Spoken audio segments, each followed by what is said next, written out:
예수님이 12살 때란 제목으로 누가복음 2장의 말씀을 전해줄게요. 예수님은 율법에 따라 모든 일을 다 마치고 갈릴리에 있는 고향 나사렛으로 돌아왔어요. 하나님의 은혜가 예수님과 함께 하셨고 예수님은 점점 자라나며 튼튼해지고 지혜도 많아졌어요. 예수님이 12살이 되었을 때 유월절 관습을 따라 예루살렘으로 올라갔어요. 유월절은 노예로 이집트에서 고생하던 이스라엘 백성들을 하나님께서 구해주신 것을 기념하면서 예배드리는 유대인들의 명절이에요. 유월절이 끝나고 요셉과 마리아가 집으로 돌아오는데 예수님이 없어진 것을 알게 됐어요. 우리 예수가 어디 갔지? 요셉과 마리아는 걱정하면서 예수님을 찾아다녔어요. 우리 예수를 보지 못했나요? 예수님을 찾지 못한 마리아와 요셉은 다시 성전이 있는 예루살렘으로 되돌아갔어요. 3일 뒤에야 마리아와 요셉은 성전에서 예수님을 발견했어요. 예수님은 성전에 머물며 선생님들 사이에서 하나님의 말씀을 공부하고 계셨어요. 예수님의 이야기를 듣는 모든 사람들이 소년 예수님의 슬기와 대답에 놀라워했어요. 어머니 마리아가 말했어요. 아들아, 왜 아직도 여기에 있니? 우리가 얼마나 걱정하며 너를 찾아다녔는데. 왜 저를 찾으셨어요? 제가 아버지 집에 있어야 하는 것을 모르셨어요? 2일 후에 예수님은 부모님과 함께 나사렛으로 내려갔어요. 그리고 부모님께 순종하셨어요. 예수님은 지혜와 키가 더욱 자랐고 하나님과 사람들로부터 사랑을 받았답니다. 친구들, 예수님은 하나님의 아들이셨는데도 언제나 겸손한 모습으로 부모님 말씀을 잘 들으며 튼튼하고 지혜롭게 자라나셨어요. 그런데 이렇게 부모님께 순종하시던 예수님도 12살 때 성전에 가셨을 때 엄마 아빠와 집에 돌아가는 것도 잊고 성전에 머물러 계셨어요. 선생님들과 하나님 말씀을 공부하는 것이 너무 재미있었기 때문에 집에 돌아가는 것도 잊어버리셨던 거예요. 예수님은 어렸을 때부터 하나님의 아들이시라는 것을 알고 계셨지만 언제나 겸손한 모습으로 열심히 하나님께 예배하고 하나님의 말씀을 공부하셨어요. 하나님의 은혜가 언제나 예수님과 함께 하셨기 때문이죠. 우리 친구들에게도 하나님의 은혜가 언제나 함께 하시길 기도해요.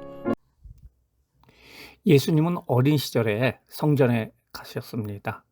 예수님은 어려서부터 지혜로우셨어요. 그래서 성전에서 성경을 가르치는 선생님들 가운데 앉아서 선생님들의 말을 듣기도 하고 묻기도 하셨어요. 그리고 예수님은 지혜와 키가 자라가며 하나님과 사람에게 더욱 사랑받으시며 자라나셨습니다.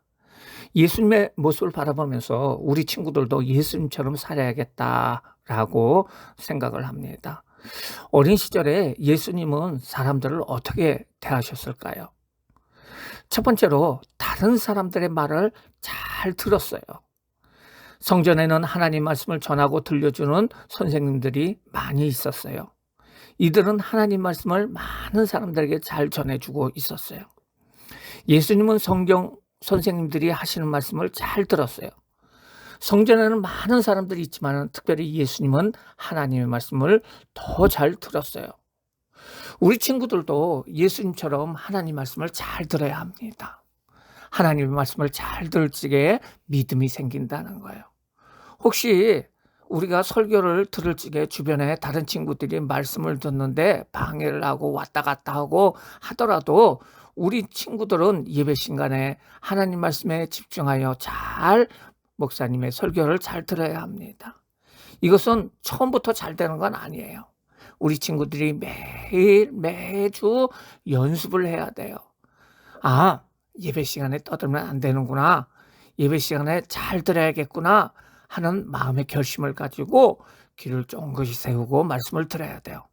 하나님의 말씀인 성경 말씀을 잘 듣기 위해서는 우리 친구들이 평소에도 엄마 아빠 말씀이나 유치원 선생님 말씀이나 다른 친구들의 이야기도 잘 들을 수 있고 또 동생들의 이야기까지도 잘 들을 수 있는 그런 모습이 먼저 돼야 돼요.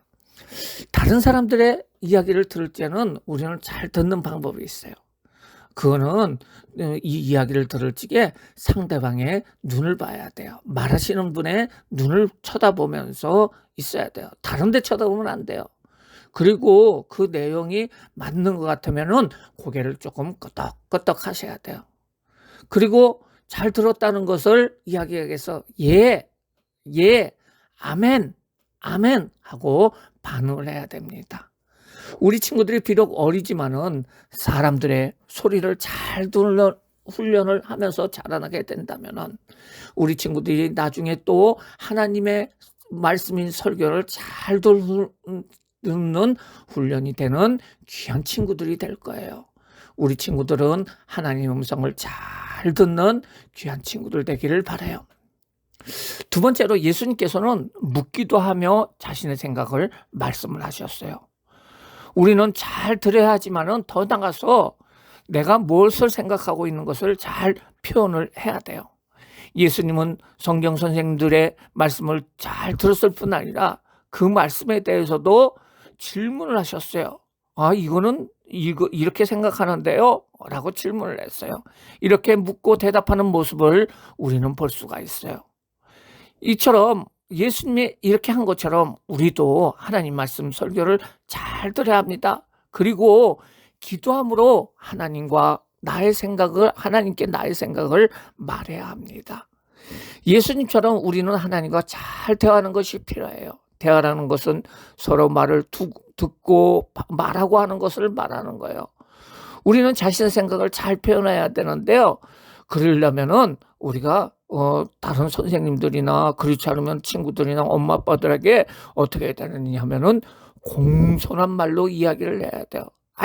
그거가 아니잖아요. 이렇게 얘기하는 것이 아니라 제가 생각하기에는 이렇게 했으면 좋을 것 같아요. 이렇게 얘기를 해야 돼요. 공손한 말로 해야 돼요. 그리고 조리 있게 말을 해야 돼요. 이 말 저 말 막 하는 것이 아니라 내가 무엇을 말하고 있는 건지를 정확하게 똑똑하게 얘기를 해야 돼요. 그리고 상대방이 그 말하는 듣는 사람이 기분 나쁘지 않게 말을 해야 돼. 그걸 말이야. 뭐 이렇게 하는 것이 아니고 조용하게 반말을 쓰지 않고 존댓말로 이야기를 해야 돼요.